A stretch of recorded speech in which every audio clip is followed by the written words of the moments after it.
Manai es un work in progress que lo que intenta es intentar romper estos códigos de color asociados a raza, ¿no? El trabajo consiste en hacer fotos de voluntarios. Se hace una foto en un fondo blanco, se coge un cuadradito de 11 por 11 de la nariz y se nombra con una paleta de colores llamada Pantone.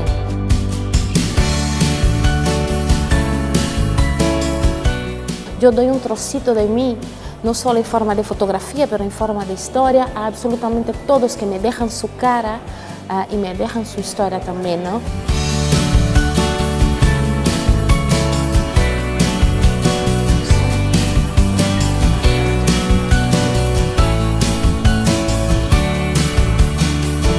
M'ha encantat descobrir-ho perquè no és sols estètic, és més enllà, no? El que volia explicar.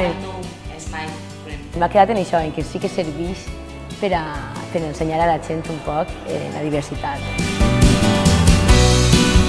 Lo veo todo en ese proyecto y hay veces que a la hora de juntarte culturalmente con otras personas como que siempre ves el mismo Pantone, ¿no? Y en este proyecto ves todos los colores, es un color vivo, va cambiando conforme vas conociendo a la gente.